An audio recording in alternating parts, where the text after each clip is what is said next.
love them or hate them, celebrities have an incredible impact in the watch industry. And I think if you look closely at celebrity culture right now, we can see the future, what is about to be very collectible for the rest of us.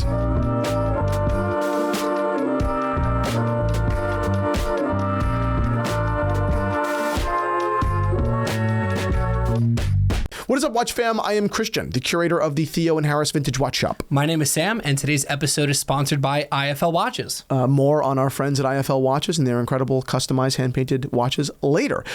Today's episode is a long one. This is about the future, the next movement in watch collecting. This is we're basically going to take a deep dive into the past and influencer patterns, right? We have Sylvester Stallone and Arnold Schwarzenegger. We have John Mayer and Eric Clapton, and now later we're looking at the writing on the wall and saying, what's next, right? What's the next frontier of watch collecting? Is it my style? Is it not my style? Either answer.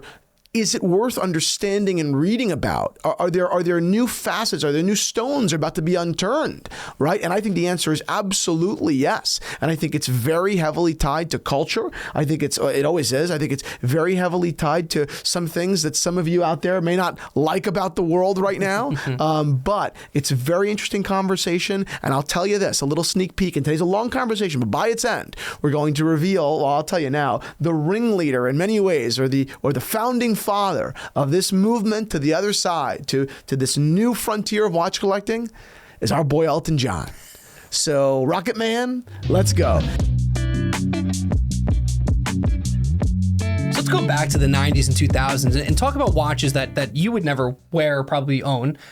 Big, bulky, manly watches. Okay. Yeah, it was good at big and bulky. The watches that like Arnold Schwarzenegger or Sylvester Stallone would wear in that era, some of those APs, those Panerais. Yeah. Let's start there. So, yeah, I mean, there was a moment in history, in pop culture, I would say actually, in fact, for most of history, but then it kind of ended in this era. This was kind of the swan song in many ways.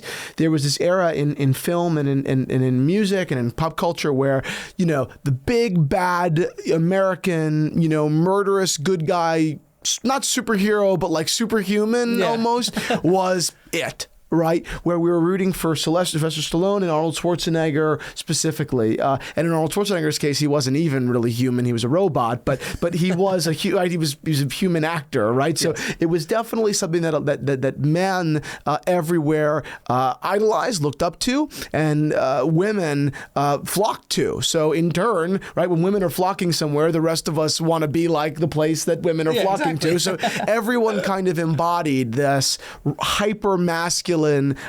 Big bad boy style, okay?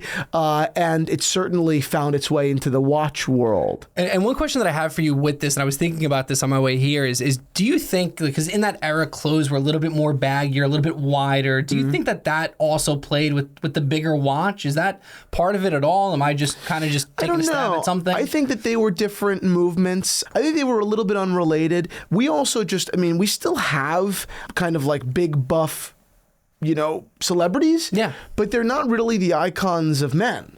They're more the icons of children and women. Interesting. Right? Okay. Men loved Stallone. Men loved Schwarzenegger. Today, what is the equivalent? I guess The Rock would be the closest thing. Really? I don't know who else. I mean, you know what I mean? Not like it's really more for women and children, I would think, right? I mean, it's more. It's not. The Rock isn't murder. I don't think The Rock is murdering people on television. He's not Rambo, right? I mean, it's just a different, right? It's softer today, right? So this era gave way to Panerai and gave way to AP specifically. Okay. Sylvester Stallone became a Panerai ambassador very early. The story around their relationship is a little bit foggy. Okay. Sylvester Stallone claims to have just run into the brand. There's evidence that supports that's not true. There's evidence that this was just a brand partnership like any other brand partnership, and it wasn't just born out of interest. Although I do think that Stallone, would have liked Panerai. I mean, it's a big bad Italian watch, and he's a big bad Italian guy, right? So it makes sense, He's the Italian stallion. He's the Italian stallion, right? And Schwarzenegger, another one, right? A really, really early, I think maybe the first celebrity ambassador for Audemars Piguet. It really did wonders for these two brands. Really put them on the map. Okay. Now the big watch craze definitely changed. It became less utilitarian and more blingy years later. We still saw this trend of really big watches. We saw it in Breitling as a really big and famous brand, but it became, while still big, while there was still that cultural remnant, became blingy. Yes. These watches weren't blingy. Yes. It became more rap star than it was Sylvester Stallone. You know what I mean? But there was still a cultural remnant. But the world kind of was changed. The watch world was changed after these films, after these celebrity partnerships. Stallone and Schwarzenegger changed what men looked for in watches. And I mean, these guys put to what we look at today as major billion-dollar brands on the cultural map. And would you look at this as a positive or a negative? Oh, I think it's a positive. I think they're cool watches. I think there's something to be said that the Offshore by Audemars Piguet maybe was a perversion of Gerald Genta's original design, right? I mean, Schwarzenegger wasn't wearing the regular Royal Oaks, right? He was wearing the new age bad boy Royal Oak, right? Blacked out and bigger and chunkier. I just laughed because you and I could never carry these on our wrists. Never carry these on our wrists, exactly. But who doesn't think that that's pretty cool? It's beautiful. And what's funny too, and I guess this conversation varies depending on where you live in the world, but I feel like especially where we are in the tri-state area, you still do see a lot of these bigger watches occasionally when you're out and about. Oh, for sure. And I love seeing them. I can never carry them. Typically, the person that is wearing them is a larger, masculine man.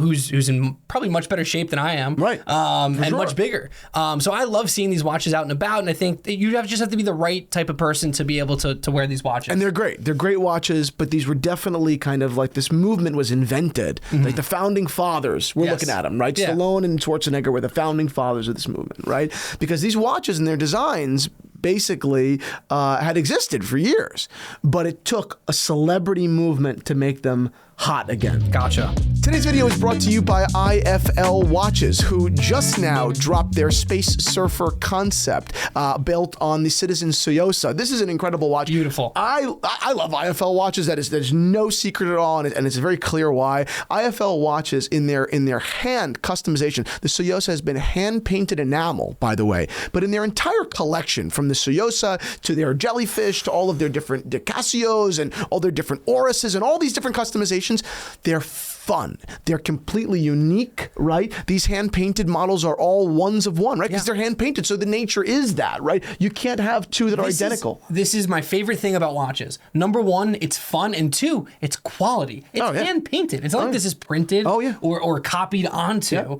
So you're taking a watch and hand painting it, which is just gorgeous in itself, and then making it fun. To me, this is what I love about just watches in general. 100%. And the Space Surfer is built on a watch community favorite, right? The Citizen Soyosa, really one of the greatest releases of the last few years, a 40 millimeter, automatic sports watch with an integrated bracelet. I mean, this watch has been an absolute home run. And like the limited editions that IFL has done with the Tissot PRX, it is ultra reliable, ultra accurate. And again, because IFL turns everything up a notch, all hand painted, hand done, and the Space Surfer is just ridiculous. It's so cool. Very similar to the absurdity of sapphires and rubies that we're talking about in a second on Elton John's watches.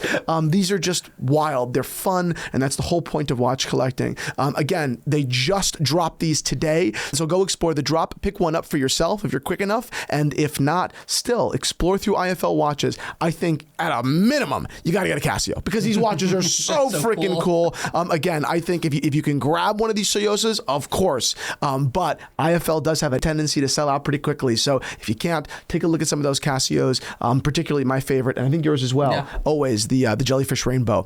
We love IFL watches. Can't wait to announce another drop from them soon. Thank you to IFL Watches for sponsoring today's video. We love you guys, for real. Another example, fast forward many, many years to kind of modern kind of watch collecting. I would say the biggest, celebrity, or one of the biggest celebrities to have had an influence in watches has been John Mayer. Of course. John Mayer, particularly, through his talking watches, and then frankly, John Mayer, even outside of Hodinkee, but particularly through Hodinkee, has been a huge influence in the watch industry. And not only did he put watch collecting on the cultural map for millions of people that I don't think ever would have thought about it or considered it, but he put it on the map. But he also put a particular genre of watches on the map that is kind of surprising. He put the opposite of what we just talked about, right? We just talked about big, bad, masculine, kind of tough, wear them to war watches.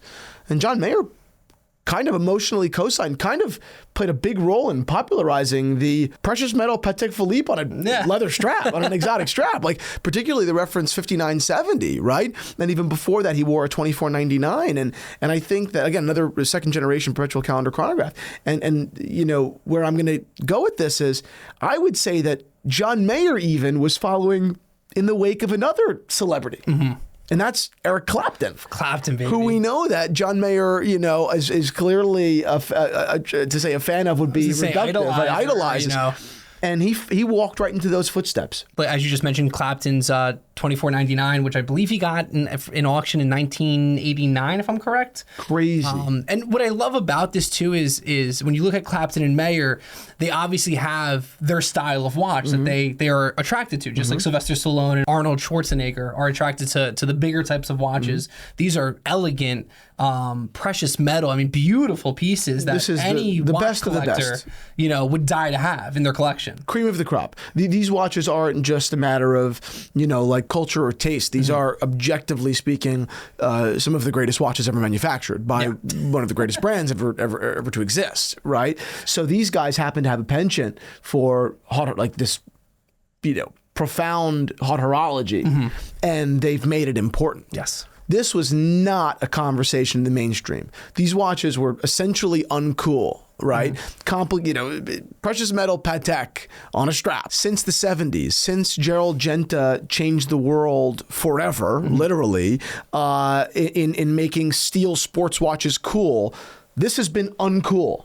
Yeah. And these guys have completely reversed that, right? Sure. There was always going to be a small subsect of geeks that wore fine hot horology. Sure, fine. But it's in the mainstream now. You go to a restaurant in the city and guys who don't read Hodinkee, when I say don't read Hodinkee, I mean guys who don't watch YouTube, don't read Hodinkee, guys who are not really deep into the watch hobby are wearing what had historically been kind of off the beaten path esoteric pieces. Sure, they were maybe standard issue for the uber wealthy and metropolitan, but barring that, no. Right. But now you walk into, you walk downtown and you walk into a bar at happy hour and you're not just seeing a guy wearing a Nautilus, right? You're seeing the guys getting real credit or the guys wearing truly, again, complicated, precious watches, right? It's crazy. Like Patek annual calendars, you see that. That's cool now. Again, guys, have some perspective. That was not cool 10 years ago. It was not cool. Those are grandpa watches. That was not cool 15 years ago. That was, again, it was recognized as respectable and wealthy among very small amounts of people. But now it's in the mainstream, and I 100% give the credit to celebrity John Mayer, who took his cue in many ways from Eric Clapton. And I think that part of this... I'm sorry. Continue. And further, Ed Sheeran. Yes. Right? Who's picked up the torch again? It's amazing what these celebrities have done for the watch culture. I'm certainly not going to shit on Schwarzenegger and Stallone. Those are great watches. It's super cool. But this movement, this celebrity cosign has been, in my view, while it's ruined those watches because now they're so expensive. They used to be in the relative world of affordable. Now they're rather expensive. So in that way, they've ruined it. But in another way, they've inspired so much fascination with what has historically been, the most intricate, the most esoteric, sect of, mechanical watchmaking. That's pretty cool, right? They have literally given credit where credit is due. Now I'm done. When was the first John Mayer talking watches? About 10 years ago? Yeah, a little bit. Yeah, probably about 10 years ago. So 2012, let's say 10 years ago, 2014. Yeah, somewhere around. The one thing that I wanted to point out that I thought is interesting is when you look back at Schwarzenegger and Sylvester Stallone, the watches that they were wearing in roles in movies. Oh, yeah. So, you were seeing it on the big screen. Yep. And then I'm assuming they would also wear it to award shows or wherever else you would see them, talk shows, late night, whatever they were doing to promote it, you would see them wearing these big watches.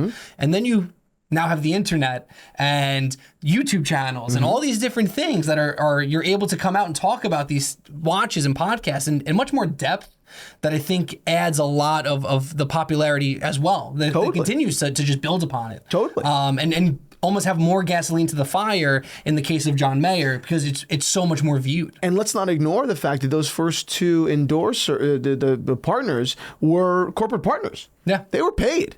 Whereas we're talking about Clapton and Mayer, and these guys were just enthusiasts. Personal collection, yeah. Just enthusiasts. It's amazing. Like, that's really cool. Like, that is full circle. Again, not to say that Schwarzenegger and Stallone did a bad job or a bad thing. They didn't. But the Mayer Clapton Sheeran movement has been amazing. And the other thing that I'll add to it that I just really love about celebrity watches is when you don't have the corporate partnerships and you look at someone's personal collection, you get to just dive into, what do they have that's just different, unique, and because they either have the money or the status are able to jump the line or just afford it. Totally. And looking at these collections, and this brings us into the next portion of this conversation, you just see the uniqueness of the personality come through in a collection. Totally. Quick question before we move on. Yeah. So now take a look at this is Eric Clapton's 5970 reference, a watch that he's been seen wearing after he sold his $24.99 for $3.5 million, which was probably a mistake because... That watch is worth now. Well, look what it's worth now. It's also like Eric Clapton probably doesn't need $3.5 million, so I don't know why he sold it. It's crazy. So do you prefer this 5970 or do you prefer this is a rare, Breguet numeral with spade hand. That's a custom watch. That is a custom watch. So do you prefer the custom 5970 from Eric Clapton with the spade hands and Arabic, I guess, Breguet numerals? This is, again, it's a custom watch. Or do you prefer the standard issue 5970? This is like picking a favorite child. Not that I have any. I'm going to go standard issue. Yeah, so do I. I have to agree with you there. The fact that the Breguet and the spade is what it is, and it's what is probably a one of one and uber cool. I actually think they did a better job with the standard. I don't know if it's better. That watch is just perfect. prefer it. Yeah, it is. It is. It's a perfect watch. It's perfect. I think that the Arabic Breguet numbers just throw me off a little bit. Yeah. And I just prefer that this is just a little bit, I don't know if it's cleaner, but I just like the way it proportions better. It's a perfect watch.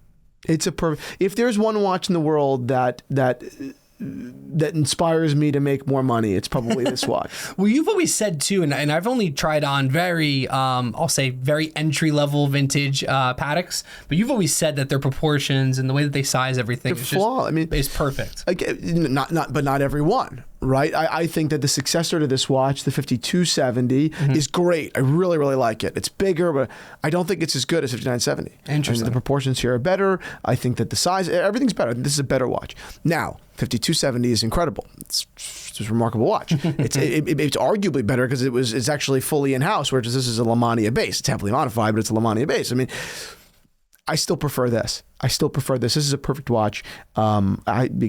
It's shoulda, coulda, woulda, right? I remember when these were $110,000, and now they're $250,000. Jesus. Yeah.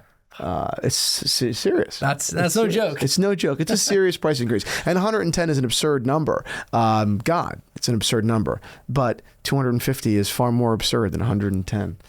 Speaking of watches that are not, $110,000, what are you wearing today? No, you're kind of close. No. You're an This is my Gerald Charles that I'm wearing again today that I absolutely love. Yeah. I thought you were going to have a tank on or something. This is the skeleton, this Squilette. I adore this watch. I wear it constantly. I actually wore it last night to dinner. You did? Sam and I went for Szechuan food, and it was unbelievable. And this case is perfect. I'm actually writing a little bit about it now, and I love it. The lead designer here, a gentleman named Octavio Garcia, was also lead designer at Audemars Piguet, and Audemars Piguet makes probably the best skeletons in the world. So the same minds, are contributing. So it's no wonder why this watch is, in my view, flawless.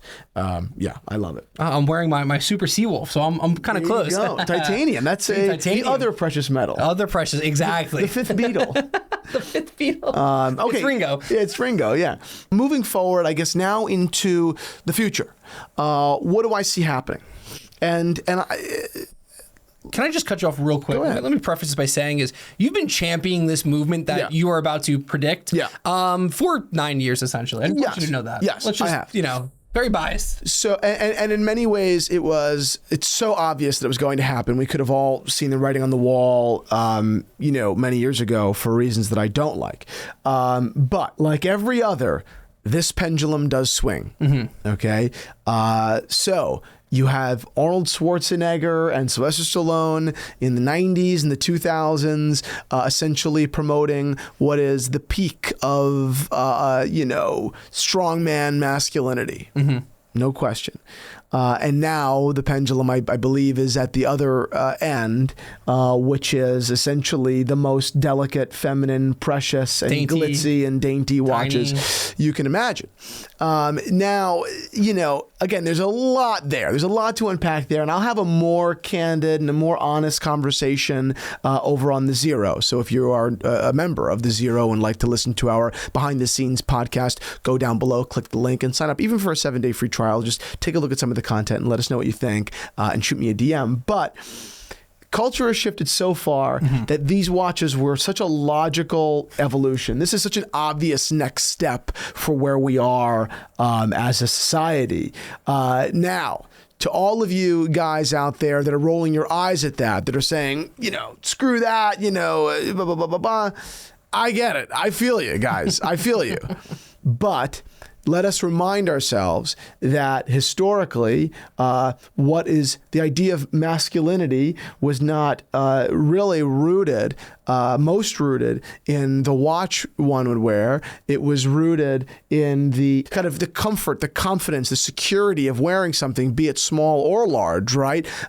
Wearing what you wanted without trying to make a point. You were just so comfortable, right? Muhammad Ali wore tanks his whole life. Muhammad Ali, one of the most obviously masculine men in the world, right, to have ever existed in modern society, wore what many considered not that long ago was a woman's watch. It wasn't a woman's watch, right? It was a man's watch, and he had the confidence to wear it, which well, at the time it was kind of a no-brainer. That's what culture was, right? Clark Gable, right? All of these great men, Cary Grant, all of these great men. Look back into history, right? You have, Louis Armstrong is wearing little Cartiers. You have Pablo Picasso, right? I mean, all of these womanizers, these man's men, right? I mean, the peak of masculinity, so far as we can obviously see it, we're wearing what we now consider, or what now many consider, kind of feminine watches. So that's just kind of like, let's be fair and let's have an informed conversation. Is it going too far? Maybe a little bit. And we're seeing a couple of events happening. One, we saw the Emmys, and there were a couple of watches at the Emmys that were rather feminine. We had The Weeknd wearing a lady's Piaget. Timothy Chalamet, whatever, wearing a Cartier Crash, and with a bracelet, very feminine watch. And now we have what is the ultimate irony, Elton John's watch collection up for sale. And Elton John certainly has never represented the peak of masculinity. Elton John, of course, is a man, but he was always, he was a flamboyant, homosexual man, and now he's auctioning off a couple of his watches, and his watches, unabashedly and unsurprisingly, are kind of the peak of this opposite side of the pendulum. It's hysterical that it's Elton John at the peak because he's the king of that, right? He's the king, and no one should steal that spot from him. But some of these watches are really, really interesting, so I'd love to have a look. Before we jump into that, two things. One, Timothy Chalamet, I've actually seen him online being posted wearing a ladies' Panther. Which is just kind of cool. There you go. He's got like his AirPod Maxes on, whatever, walking around with like a Yankees jersey. Yep. And also, what's your favorite Elton John song? My favorite, Philadelphia Freedom. Ooh, good song. Yeah. Mine's Mona Lisa's and Mad Hatters. That's a great one.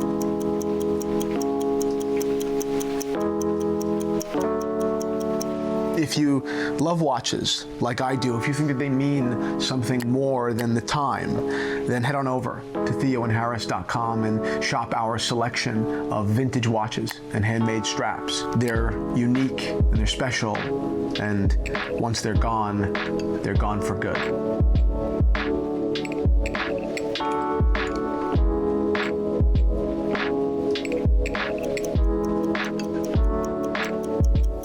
If you had, a few words to describe this collection, what would you use? I think it's just fabulous. Fabulous. I think it's fabulous.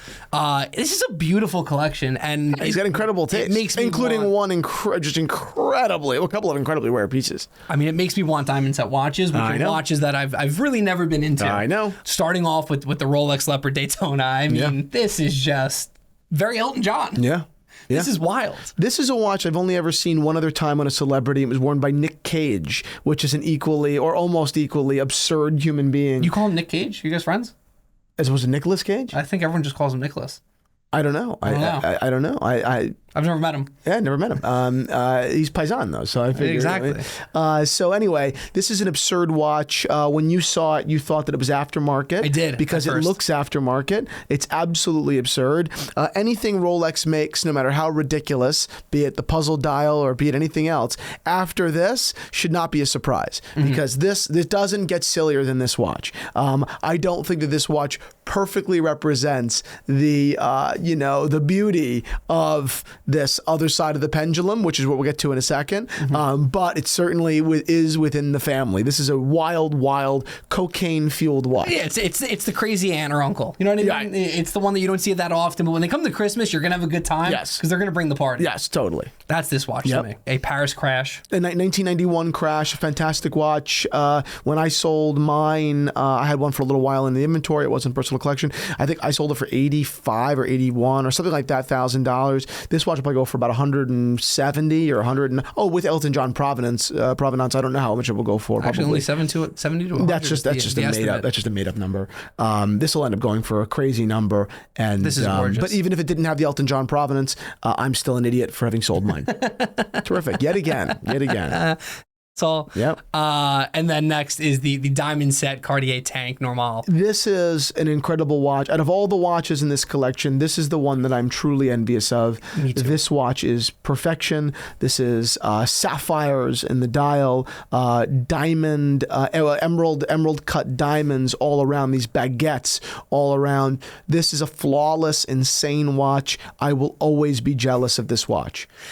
This is the watch when I saw it, I was like, yeah, maybe there's something to be said about diamond set that I just was not giving it credit for. This is just gorgeous. Yep. I mean, it's a watch, obviously, but it looks like a jewelry piece. Yep. It's like a functional jewelry piece. This is the kind of watch that almost makes me want to call up a jeweler and say, how do we make this? Yeah, exactly. How do we make this? What is this going to cost me in diamond? The diamonds alone. What is the estimate here? It's not cheap. But 20 to 30. This could easily go for $100,000. It wouldn't surprise me at all. They're claiming that this is somewhat, a one of one. It's custom.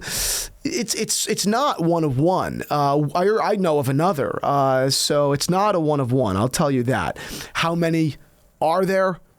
No idea. And just looking at it on someone's wrist, it's unbelievable. The sizing's perfect. It's gorgeous. The only thing that I find very interesting about this watch is, while it is in the Normal collection, those are not classic Normal proportions.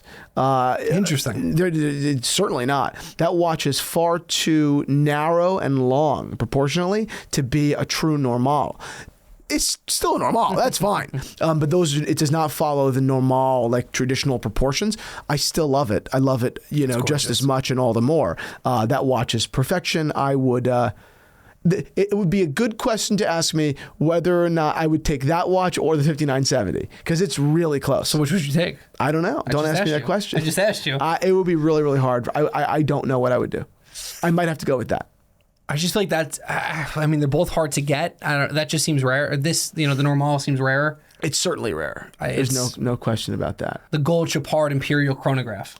Yeah, it's a bizarre piece. Obviously very Elton, right, clearly. It doesn't have the elegance of a Cartier, so far as I see it. It kind of reminds us of a Pasha a little bit. But I just think that even the chronograph layout is a little bit on the weaker side. That being said, still a wild and fabulous right watch. There's no question about it. It reminds me, and I don't mean this in a bad way, my grandmother used to wear a lot of costume jewelry, and this is something that I could have easily seen her wear to like a wedding or something. Right. Obviously would not be real, but clearly just kind of an affinity for sapphire. Yeah, 100%. But again, what I love about this collection is it's very, you see this and you go, oh, it's probably Elton John's collection. Yeah. It would make sense. Yeah. That or who's the other guy that I'm thinking of? Piano player, Liberace. Yeah. And then moving on to some of the other watches in this collection, we have Cartier, Franck Muller, Alanga. What are your thoughts on some of these? Even the Audemars Piguet, that's got to be a white gold or a platinum Royal Oak. That's a smaller size. I'd say 33 millimeters. Again, sapphire. I love the consistency with the sapphires he's got there. It's pretty wild. It's a beautiful watch. It's a beautiful watch. I love consistency as a collector. Consistency, is the twin of redundancy in many ways, right? And what else are we supposed to be, right? If not consistent, right? No one likes to say they're redundant, but it's the truth, right? My collection is pretty redundant. Right? Yeah. Or is it consistent? Elton John is certainly the same. Yeah. Obviously with a much, much higher budget, God knows, and a little bit more of a fabulous touch with the diamonds. But I have a very, I have a very strong affinity for the jewels. Yeah. I do. I only have one watch with stones. I have a Piaget, a Cartier Piaget. They're in partnership with Bulgari. It's both three brands on one watch, and that's my only watch with diamonds, and I really, really love it. I would have no hesitation buying another watch with diamonds. I'd love to have a diamond tank. I would do any. I love it. Actually, I have a tank normal with diamonds as well. But my point is that these watches are absurd. They're absurd, and I do think as collectibles, they're smart buys. Right? If you can find rare examples from these major brands, Audemars Piguet, Cartier, Patek Philippe, all these brands, right? I'll get into even Gerald Charles in a second, with really well set stones. I think you've got the makings of a future enormous collectible. Now, taking collectability, taking appreciation, appreciation and value out of the equation, I do not think most men, will be wearing watches with diamonds and sapphires. I don't think that will be a cultural trend that will pick up like wildfire in the same way that the Stallone Schwarzenegger trend did.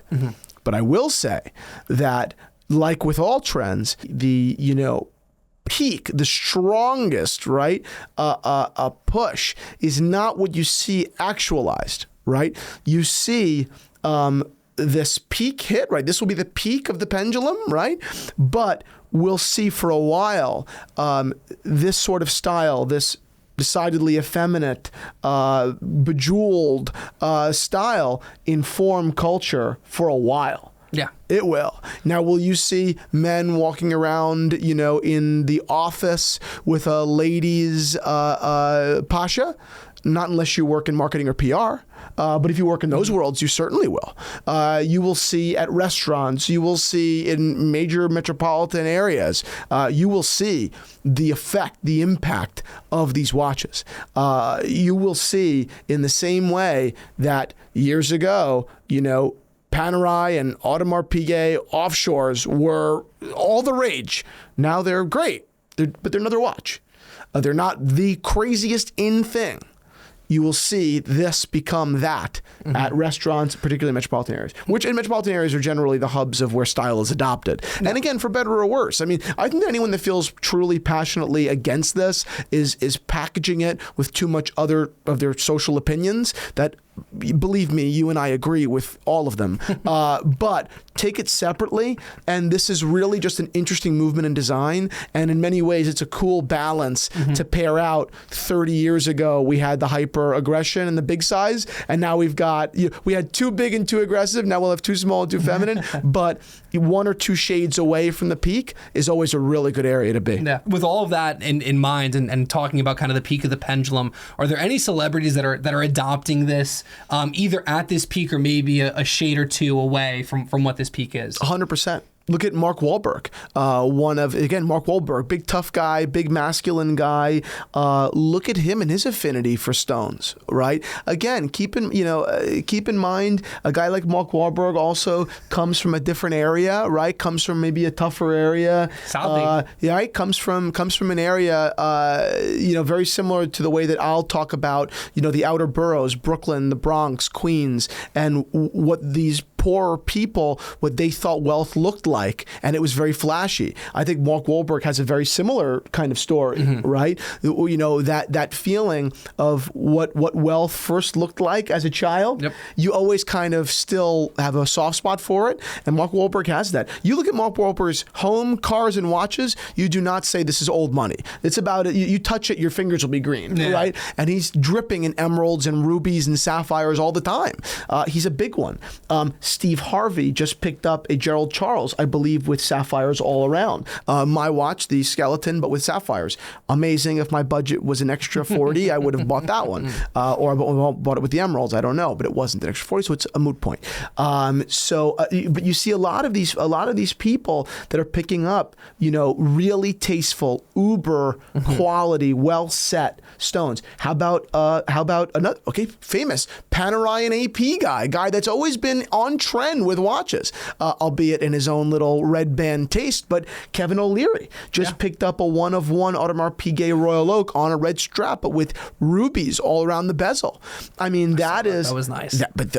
Look at the pattern, guys. Open your eyes. Stones are here, and they're here to stay.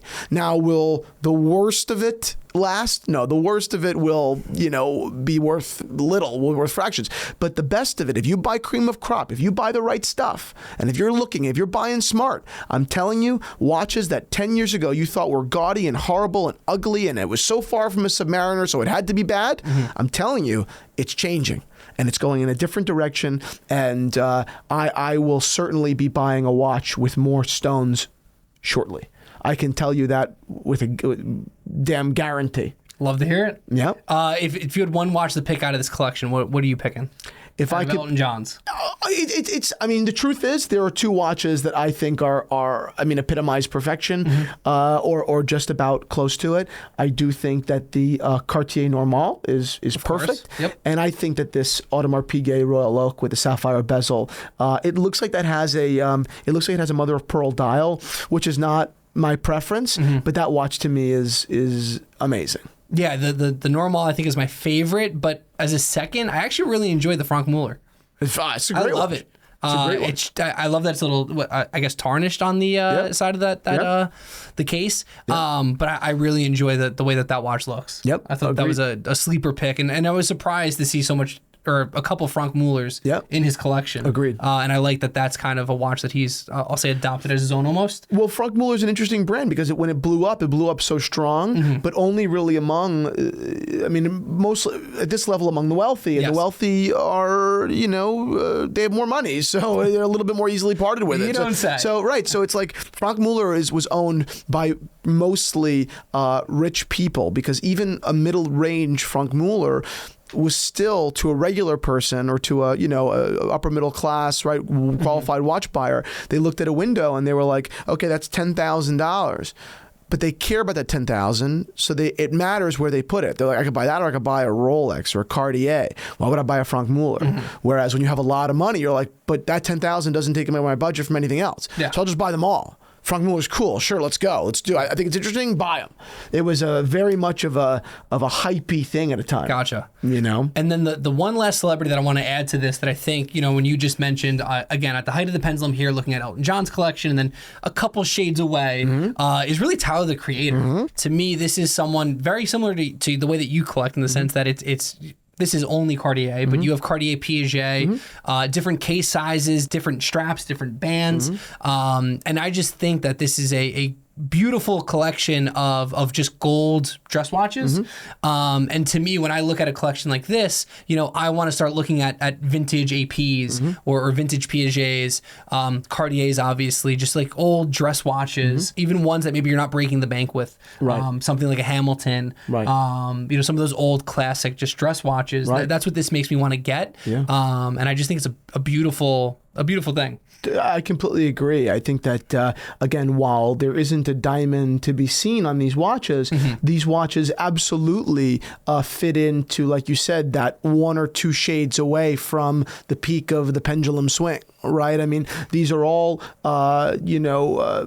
small, right? Kind of delicate. I'm looking at them all. I believe the only man's watch here is the Crash, which was always a unisex watch. I think every other watch here was originally sized and marketed to women. Interesting. I think I'm correct in that. Maybe the Tent Louis on the right is a men's size. It's possible. It might be. Gotcha. Okay. But that's it, right? Like, the point is, the era of delicate elegance, the era of precious is here. And again, whether or not that's your thing, I'm not saying you should buy one. I'm just saying it's interesting, and if you're interested in the watch community and it's not something you want to buy, there's certainly a lot of history here that you can read about. So again, doesn't mean you need to actually like the product. Like a good example is Subs. I'm not interested in Submariners. If there's an interesting story about them, though, or there's something's happening in the market with them, I'm just interested in that, right? Yeah. It doesn't need to be my preference, my medium, for me to understand that, like, well, this is worth like understanding. Yes. Right. So this is a big movement, guys. It's a creative movement. It's not a cookie cutter movement. It's going to be a very unique movement, and I think it's very good for the watch industry, because this genre requires study, because it's not the genre of go to the store and buy the thing that's there. This is the movement of how weird and unusual and decidedly elegant, maybe effeminate, but, whatever can you get? So if you're looking to get there, you need to read, you need to hunt, you need to study, and that's good for the watch industry. It's going to make everything more expensive, but it's good for the watch industry. So buy everything while you can if you'd like to. But awesome. That's it. I think that was a great episode. Very informative. I'm gonna go buy more ladies' watches. I'm gonna go buy a gold vintage watch. Right? Thank you guys so much for watching. I hope you enjoyed this episode. And if you want more content from Theo and Harris, go ahead down below and subscribe to The Zero. We release podcasts every week. We're going to record one in a little bit after a couple of drinks and get into it. If you do join, even on a 7-day free trial, shoot me over a DM. I won't get to it that day, but I promise I will get to it as soon as I possibly can, and we'll chat back and forth, maybe even schedule a call. I'm there to build a beautiful community over on The Zero, and I'm excited to meet you all. So that's it. Awesome. Take care.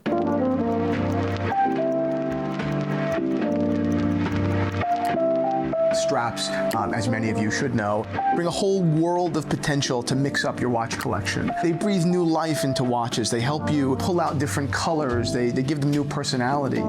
Straps can be very addictive. I know people with 2 watches and 10 straps because it adds so many facets to a collection in a fairly easy and fun way. So that's why they become such a part of the Theo and Harris culture and identity. I think we sell more exotic straps than almost anybody because I just love them so much and I love sharing them with you.